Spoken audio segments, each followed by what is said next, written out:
आज हम राष्ट्रगौरव का पार्ट 2 करेंगे। इस पहले पार्ट में हम 61 क्वेश्चंस कर अटेम्प्ट कर लिए थे। सेकंड पार्ट स्टार्ट करते हैं।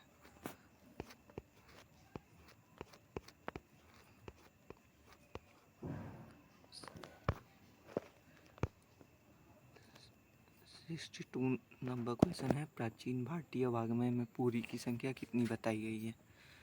तो प्राचीन भारतीय वाग्मय में पूरी की संख्या 7 बताई गई है। चरक संहिता के अनुसार कोजरा और व्याधि का नाश किससे होता है। चरक संहिता के अनुसार कोजरा और व्याधि का नाश रसायन से होता है। अलबरूनी के विवरण के आधार पर रासायनिक नागार्जुन का काल होना चाहिए। अलबरूनी के विवरण के आधार पर रासायनिक नागार्जुन का काल 10वीं सदी होना चाहिए। द्यौपायन संख्या किसके संदर्भ में प्रयुक्त है। द्यौपायन संख्या वेद व्यास के संदर्भ में प्रयुक्त है। वयन राष्ट्रे जागुयम सदवाक्य कहाँ से उद्धृत है। तो ये वाजसनेय संहिता से उद्धृत है। चरक ने कितने प्रकार के रसों का उल्लेख किया है। चरक ने 6 प्रकार के रसों का उल्लेख किया है। भारत शब्द का अर्थ क्या है। भारत शब्द का अर्थ है प्रकाश में लीन। गीत गोविंदम के रचनाकार कौन थे। जयदेव। सुश्रुत संहिता कुल कितने भागों में बटी है। 5 भागों में।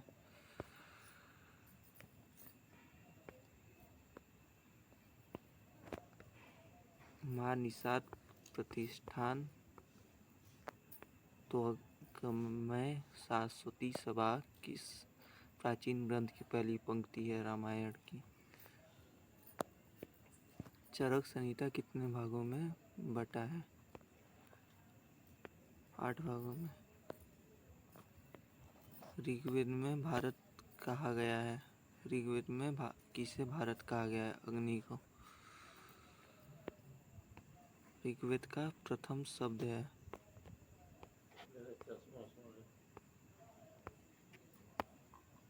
ऋग्वेद का प्रथम शब्द है अग्नि। केवल व्याधि का नाश रसायन का गौड़ पक्ष है। यह कहाँ वर्णित है। चरक संहिता द्वितीय खंड में। कौटिल्य ने शत्रु सेना के नाश के लिए किस योग का उल्लेख किया है। दंश योग। चरक संहिता में रसायन का कितने पदों में है। 4 पदों में। लोहा में कार्बन की मात्रा के आधार पर कितने भेद हैं। 3। ढलवा, इस्पात, पिटवा। आचार रसायन का संबंध किससे है। प्रसत एवं सात्विक जीवनचर्या से। स्वर शोधन की विधि का व्यापक उल्लेख किस ग्रंथ में है। कौटिल्य अर्थशास्त्र में। लोहे से चिकित्सा का उल्लेख किस ग्रंथ में है। अथर्ववेद। रांगे का वैदिक नाम क्या है। त्रपु। चरक संहिता में आयुर्वेद के कितने अंगों का उल्लेख है। 8। इनमें से किस रसायन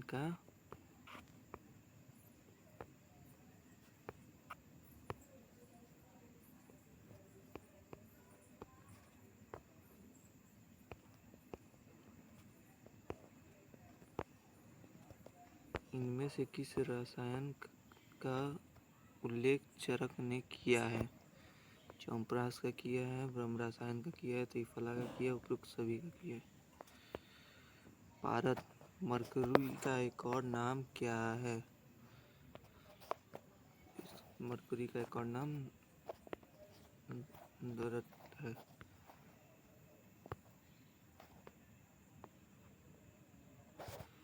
चरक के अनुसार मनुष्य की कार्य क्षमता बढ़ाने वाली औषधियाँ कितने प्रकार की हैं। 2। वाजीकरण और रसायन। जस्ता क्या है। समझता है मूल धातु। कौटिल्य ने स्वर के कितने प्रकार बताए हैं? कौटिल्य ने स्वर के 5 प्रकार बताए हैं। नागार्जुन ने किस ग्रंथ का पठन किया था? रस रत्नाकर। प्राचीन भारत में शल्य चिकित्सा के जनक के रूप में किसे जाना जाता है? सुश्रुत को। जगदीश सहाय श्रीवास्तव के अनुसार इनमें कौन समाज का मुख्य तत्व नहीं है? क्षेत्रीयता।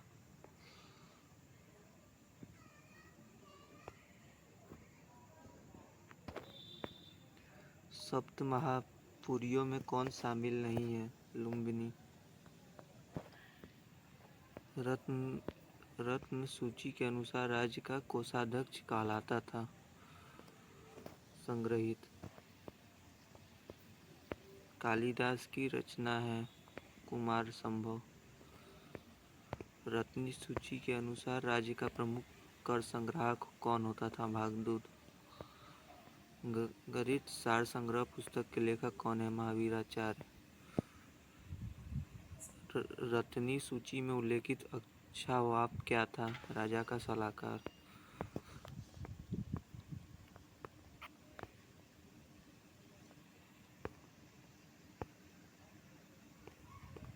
अर्थशास्त्र के रचनाकार कौन थे? चाणक्य।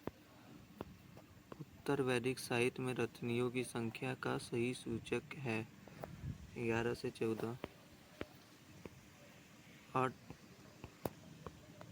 अर्थशास्त्र पुस्तक किससे संबंधित है? राज्य व्यवस्था से। किस यज्ञ के दौरान राजा को अपने सभी रत्नियों के घर जाना अनिवार्य था? राजसूय। प्राचीन भारत में किसे पाठ्यु कहा गया है? राजा को। हीन और साम्राज्य को श्रेष्ठ कहा गया है? पादप ब्राह्मण में। प्राचीन भारत में शतमान क्या था? चांदी की मुद्रा। रत्नी सूची में उल्लेखित पालाकल होता था? संदेशवाहक। कबीर के गुरु कौन थे? रामानंद। ऐत्रेय ब्राह्मण में कितने प्रकार की भाषण प्रणालियों का उल्लेख है? 5। सांख्य दर्शन के प्रवर्तक कौन थे? कपिल।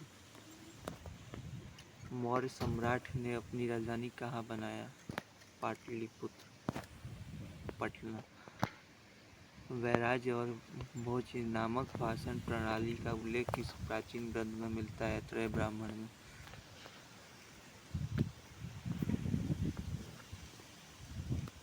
महात्मा बुद्ध के उपदेशों का संग्रह ग्रंथ कौन है? पिटक। उत्तर वैदिक काल में वाजपेय क्या था? एक प्रकार का यज्ञ। त्रिपिटक का संबंध किस धर्म से है? बुद्ध धर्म। वैदिक काल में स्पर्श किसे कहा गया है? गुप्तचर को।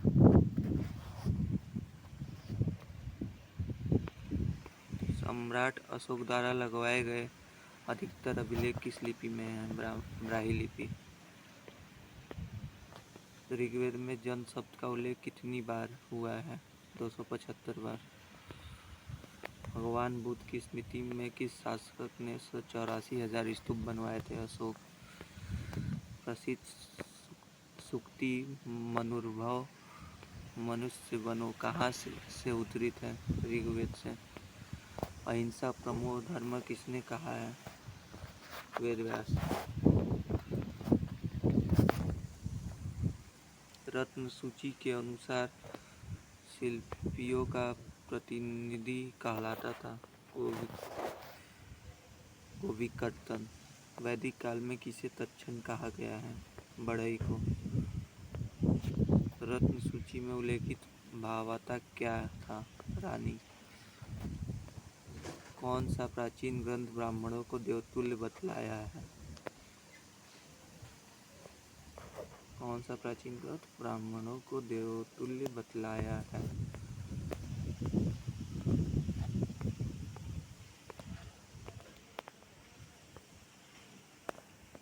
तैत्तिरीय संहिता।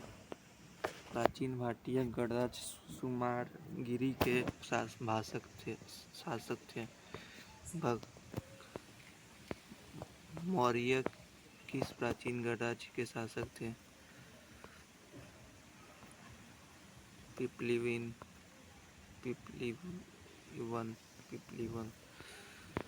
ब्राह्मण पुरोहित वशिष्ठ का ऋग्वेद के मंडल में उल्लेख किया गया है। तृतीय मंडल में। लिच्छवी किस प्राचीन गणराज्य के शासक थे? वैशाली। वैदिक काल में आर्यों के शत्रु के रूप में वर्णित है। दास भी वर्णित है, पढ़ी भी, दस्तु भी, उपयुक्त सभी। अर्थशास्त्र के रचनाकार कौन थे? चाणक्य। अर्थशास्त्र के अनुसार सर्वापद भारत व्यक्ति को किस पद पर नियुक्त किया जाता है? प्रधानमंत्री महामात्य। वैदिक काल में मृदवाक किसे कहा गया है? दस्युओं को। चाणक्य के पिता का क्या नाम था? चगड़क। अर्थशास्त्र के अनुसार अंतःपुर अध्यक्ष किसे नियुक्त किया जाता था? कामोपद शुद्ध व्यक्ति को। निम्नलिखित में कौटिल्य की रचना है। अर्थशास्त्र।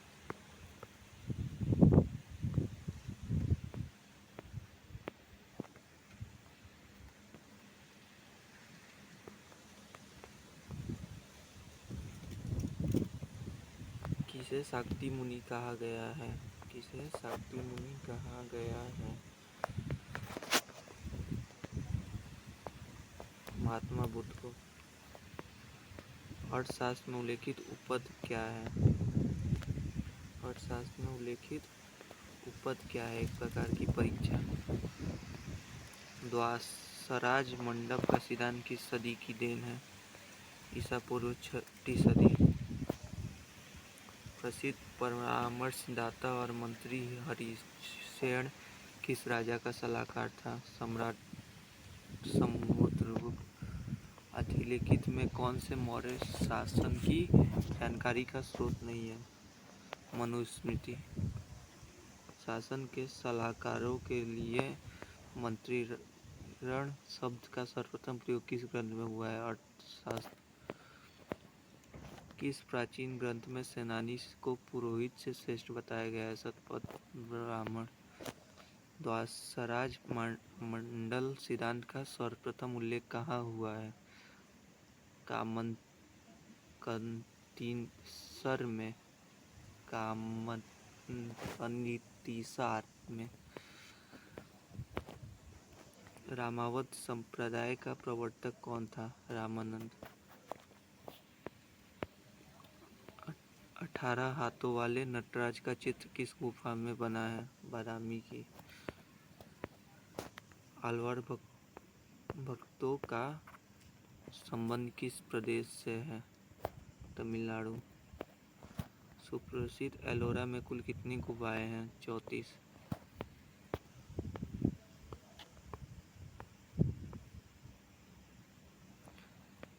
आल्वर संतों के पद किस भाषा में है? तेलुगु। किस प्राचीन कालावधि का मूर्तिकाल का स्वर्णयुग कहा जाता है? किस प्राचीन कालावधि को मूर्तिकाल का स्वर्णयुग कहा जाता है? गुप्त काल को। शुद्धाद्वैतवाद के प्रवर्तक आचार्य कौन थे? वल्लभाचार्य। अजंता की गुफाएं कहाँ स्थित हैं? मध्य प्रदेश।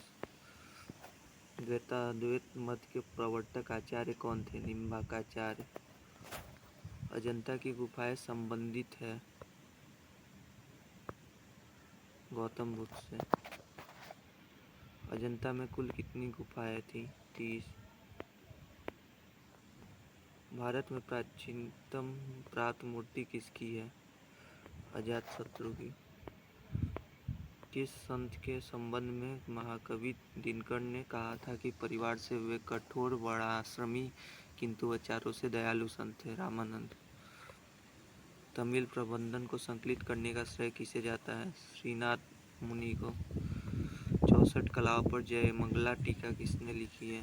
यशोधर पंडित ने।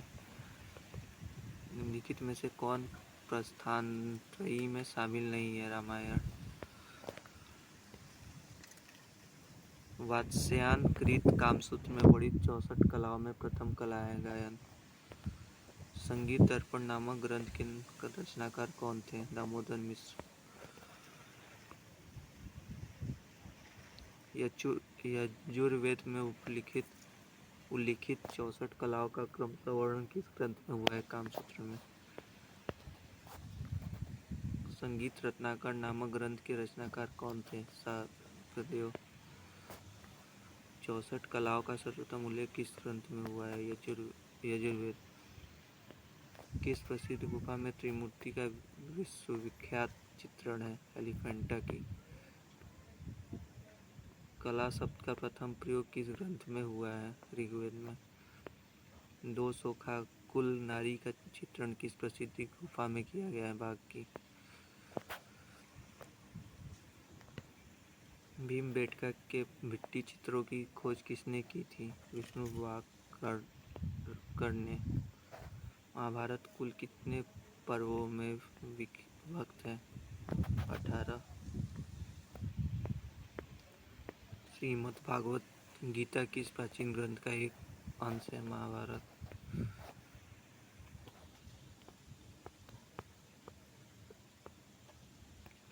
किस प्राचीन व्यक्ति को कृष्णमुनि कहा गया है? व्यास को। महाभारत का प्राचीन नाम क्या था? जय संहिता। चाणक्य कृत अर्थशास्त्र के किस अधिकरण में जादू टोना का आदि का वर्णन है? चतुर्दश में। चाणक्य कृत अर्थशास्त्र में प्रकरणों की संख्या है 180। अर्थशास्त्र के किस अधिकरण में विधि व्यवस्था का विशद वर्णन है? तृतीय। चाणक्य कृत अर्थशास्त्र में कुल कितने अध्याय हैं? 150। वर्तमान समय तक उपलब्ध आर्किय ग्रंथों की संख्या है 7। चाणक्य कृत अर्थशास्त्र कुल कितने अधिकरणों में विभक्त है? 15। किस उपनिषद में ओम को भूत, वर्तमान और भविष्य कहा गया है? मांडुक्योपनिषद। किस ग्रंथ से पता चलता है कि चाणक्य का वास्तविक नाम विष्णुगुप्ता कामंडक नीतिसार से? किस उपनिषद में यमराज और नाचिकेता का प्रसिद्ध संवाद संकलित है? कठोपनिषद में। भक्ति दर्शन का शास्त्रीय आधार किस ग्रंथ से खड़ा हुआ? गीता से। निम्नलिखित में से किस उपनिषद का संबंध ऋग्वेद से है? कौशितकी उपनिषद। महाभारत की कुल कितनी टीकाएं बताई जाती हैं? 36। सर्वाधिक प्राचीन उपनिषद किसे माना जाता है? कौशितकी उपनिषद। शंकराचार्य ने कितने उपनिषदों का भाष्य किया है? 10। महाभारत के किस पर्व में गीता का प्रसिद्ध उपदेश संकलित है? विष्णु पर्व। संस्कृति शब्द का शाब्दिक अर्थ है? परिष्कृत, परिशुद्ध, परिमार्जित, उपयुक्त सभी तीनों से में। महाभारत का अंतिम पर्व है स्वर्गारोहण। महाभारत का पहला पर्व है आदि पर्व। महाभारत के किस पर्व में अहिंसा को परम कहा गया है? शांति पर्व में। नाड़ी ज्ञान का सर्वोत्कृष्ट ग्रंथ है माधव निदान। प्राचीन भारतीय साम्राज्य में आश्रमों की संख्या थी 4।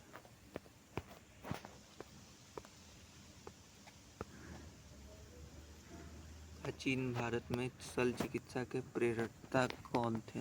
चाणक्य। निम्नलिखित वेदों में से मातृभूमि की अवधारणा किसमें वर्णित है? अथर्ववेद। शल्य चिकित्सा का सर्वोत्कृष्ट प्राचीन ग्रंथ कौन है?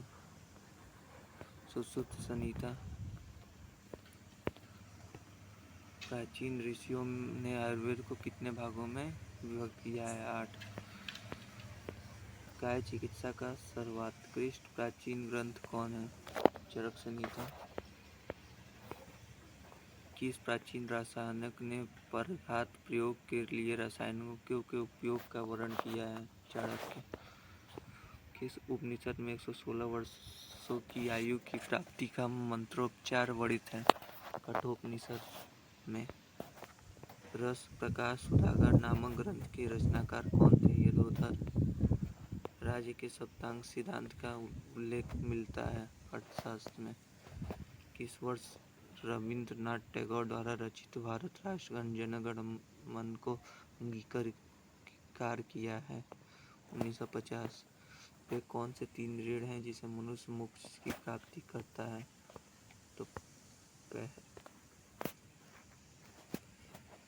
पहला है देव ऋण, दूसरा ऋषि ऋण, तीसरा पितृ ऋण। भारत के राष्ट्र ध्वज के अशोक चक्र में कुल कितनी तिलियां हैं? 24।